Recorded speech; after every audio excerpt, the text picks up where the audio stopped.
बिस्मिल्लाहिर्रहमानिर्रहीम। Calculus and analytical geometry math 101 lecture number 13 limits and continuity of trigonometric function.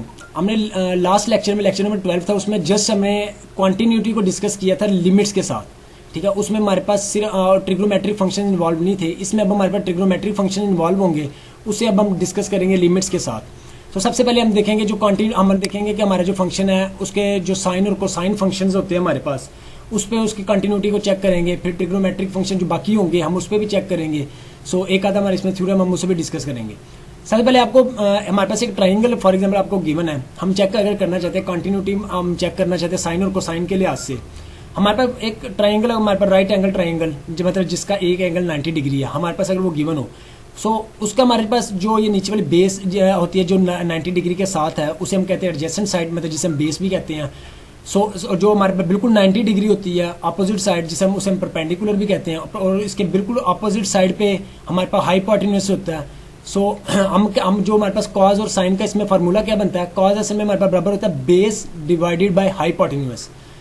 इधर हम कह सकते हैं कॉज थीटा हमारे पास किसके इक्वल होगा, adjacent side divided by hypotenuse, जो ट्राइंगल में हमने नेम दिए हैं। साइन हमारे पास बराबर होता है परपेंडिकुलर डिवाइडेड बाय हाइपोटेन्यूस के। हम इसे कह सकते हैं opposite side divided by hypotenuse.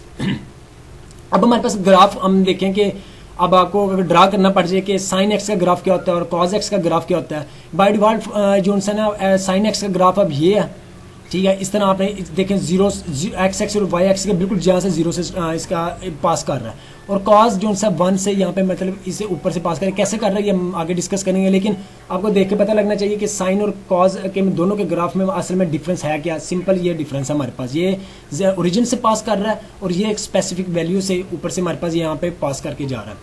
ये क्यों, क्योंकि अगर हम for example limit x approach करें, अब हम देखना चाहते हैं कि हमारा साइन जो सा इधर ओरिजिन से ही पास क्यों कर रहा है, ठीक है, और कॉज हमारा ये सम वैल्यू यहाँ से क्यों पास कर रहा है। अगर फॉर एग्जांपल हम लिमिट अप्रोच करें, हम एक्स जो से अप्रोच करें 0 को, तो हमारे पास साइन एक्स की वैल्यू अगर हम क्या होगी, साइन एक्स से जब हम 0 पुट करें साइन 0 हमारे पास क्या होता है 0।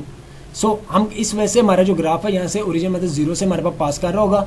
सेम चीज जब हम कॉस की जगह 0 पुट करेंगे तो हमारा आंसर हमारा आंसर कॉस 0 1 होता है। ये 1 से यहाँ पे पास कर रहा होगा। अगेन इसमें भी हमारे पास अगर हमने देखना ट्रिग्नोमेट्रिक फंक्शन में भी आपका जो फंक्शन है वो कंटिन्यूस है कि नहीं है, तो उसके लिए भी सेम वही 3 कंडीशन है जो हम पिछले लेक्चर में भी डिस्कस कर चुके हैं, और यही सेम चीज़ हम लिमिट्स वाले 2-3 लेक्चर में वो वहाँ पे भी डिस्कस कर चुके हैं। पहले ये आपको एफ ऑफ सी डिफाइन होना चाहिए, आपकी लिमिट एग्जिस्ट करनी चाहिए, और दूसरा ये आपका जो फंक्शन है और स्पेसिफिक वैल्यू दोनों जोन सी है वो आपके पास बराबर होनी चाहिए। हम फॉर एग्जाम्पल अब अगर इसे हम थोड़ा सा मॉडिफाई करें, हम कह सकते हैं एफ ऑफ सी डिफाइंड, हमारा ये पहला point same as it is है। अब जहाँ पे हम वहाँ पे x की बात की थी, यहाँ पे हम h की बात जस्ट कर रहे हैं, हम कह सकते हैं element h approaches 0, F of h plus C exist करना चाहिए हमारे पास, ठीक है। सेम अगली हम चीज़ अगर वहाँ पे हमने बात की लिमिट एफ ऑफ x की, उसकी जगह हम एफ ऑफ h प्लस सी कर रहे हैं, मतलब चीज़ वही है, बस सिर्फ नाम हमने थोड़ा सा चेंज कर दिया और इसमें कोई डिफरेंस नहीं है। 2 फार्मूलाज हैं, मतलब इन्हें आपने वैसे ही याद करके रखना कि जब हमारी लिमिट अप्रोच कर रही होगी 0 को, x अप्रोच कर 0 को, 1 minus cos x divided by x, वो हमेशा उसका आंसर आपके पास इक्वल टू 0 होगा। और जब लिमिट x अप्रोच 0 कर रही होगी 1 माइनस साइन एक्स अगर इधर आ जाए, sine x divided by x, तो वो उसका आंसर आपके पास हमेशा 1 होगा। और अगर फॉर एग्जाम्पल अगर x अप्रोच कर रहा हो इन्फिनिटी पे, तो बेशक कॉज का फंक्शन हो, मतलब कोसाइन फंक्शन हो, बेशक साइन का फंक्शन हो, आपका जो आंसर होगा वो अनडिफाइंड ही होगा। तो हम कह सकते हैं डज नॉट एग्जिस्ट, वो हमेशा वहाँ पे डज नॉट एग्जिस्ट ही होगा। अब हम इनके क्वेश्चंस की तरफ आते हैं। क्वेश्चन नंबर 1 है हमारे पास, determine whether limit x approaches 0 1 minus cos x divided by x mod exist और नॉट। उन्होंने पूछा है कि हमारे पास जो ये स्पेसिफिक आपको जो फंक्शन गिवन है, ये हमारे पास इसका हमने देखना है कि ये एग्जिस्ट करता है कि नहीं करता। इसकी कंडीशन क्या है, आपको लिमिट इसकी एग्जिस्ट करती है कि नहीं, जैसे हम पहले बात कर चुके हैं, बार बार रिपीट हो रही है चीज़ कि आपके लेफ्ट हैंड साइड और राइट हैंड साइड की दोनों लिमिट्स आपकी बराबर आनी चाहिए। फिर हमें पता लगेगा कि आपकी जो लिमिट है वो एग्जिस्ट करती है। मैं एक्स को अप्रोच करेंगे लेफ्ट साइड से भी और एक्स को अप्रोच करेंगे हम राइट साइड से भी। जब हम एक्स को अप्रोच करेंगे लेफ्ट साइड से, तो हमारे पास x approach 0 negative 1 minus cos x divided by x mod होगा। अब हम असल में अप्रोच कर रहे हैं नेगेटिव साइड से, मॉड हमारा प्लस भी होता है नेगेटिव भी होता है। जब हम अप्रोच ही से नेगेटिव साइड से एक्स को 0 को कर रहे हैं, तो हमारी जो वैल्यू मॉड की लेंगे वो माइनस वाली ही लेंगे। हम कह सकते हैं कि यहाँ पे माइनस एक्स आएगा।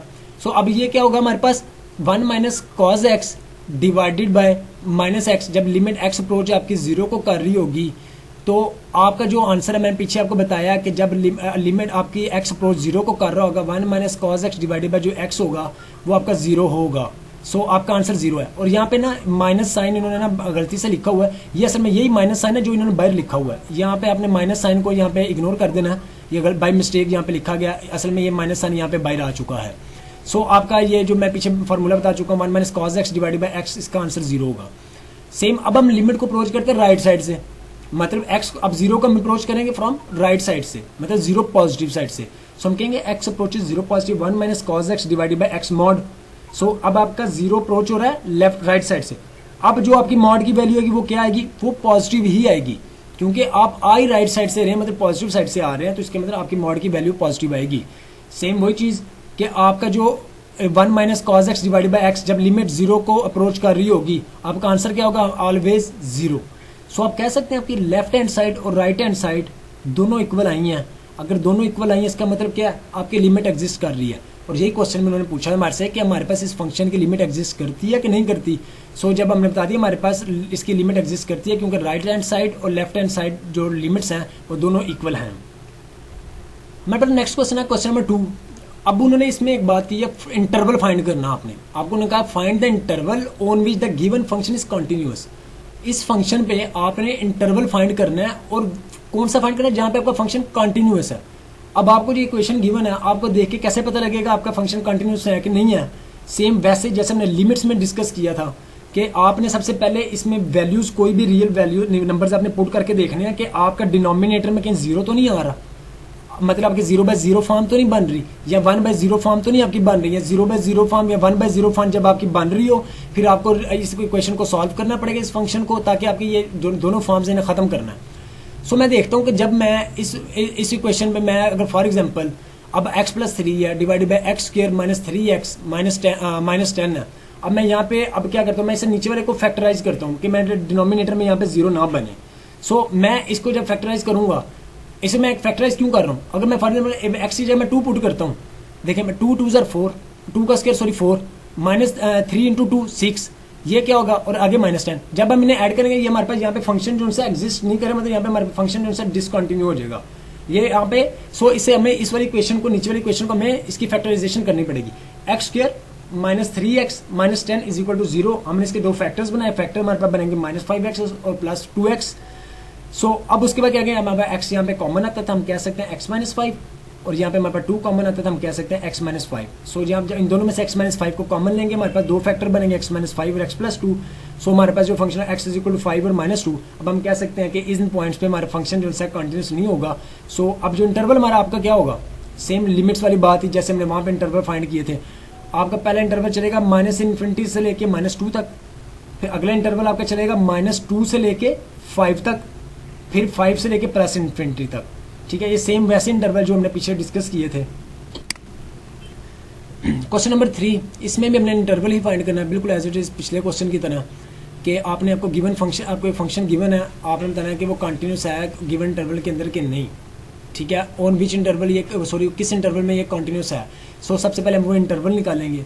अब हम क्या करें, जिस तरह पीछे किया था कि हमने जो आपका डिनोमिनेटर होगा उसको हमने 0 के इक्वल पुट करके उसकी फैक्टराइजेशन करनी है। हम x+2 का whole square is equal to 0 put किया।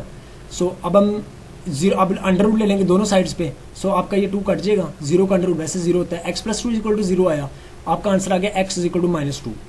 अगर आप -2 को इस इक्वेशन में पुट करें, -2 + 2, ठीक है, तो आपका जो फंक्शन है वैसे डिनोमिनेटर में आपके पास 0 आ जाएगा। इसका मतलब क्या हुआ कि जो ये आपका x का आंसर आया ये वो पॉइंट है, ये वो वैल्यू है जहां पे आपका फंक्शन कंटिन्यू नहीं है। इसके अलावा जितनी भी वैल्यूज होंगी इंटरवल के अंदर, मतलब आपका -∞ से +∞ इंटरवल के अंदर -2 के अलावा जितनी भी वैल्यूज होंगी आपका फंक्शन वहां पे कंटिन्यूस होगा। सो हम कह सकते हैं -∞ से -2 तक आपका पहला इंटरवल बनेगा, दूसरा इंटरवल आपका -2 से +∞ तक बनेगा।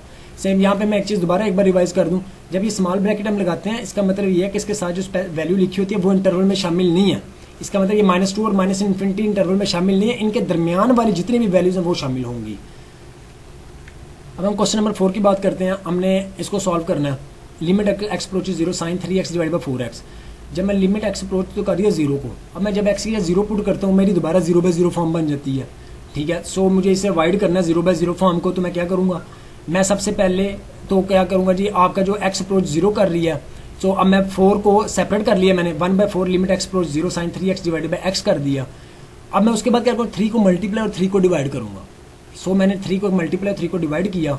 अब मेरे पास क्या बने, ये मैं 3 ऊपर वाला साइड पे ले गया, कांस्टेंट हो गया मेरे पास, बाहर ले आया, 3/4 हो गया, limit x approach sine 3x divided by 3x। So अब ये वही फार्मूला जिससे मैंने आपको बताया था, जब आपकी लिमिट, जिस तरह लिमिट थी कॉज एक्स की, तो जब वो अप्रोच करी तो आंसर आपका जीरो आ रहा था। यहाँ पे जब जीरो को अप्रोच करी तो मैंने बताया था आपका आंसर 1 आएगा।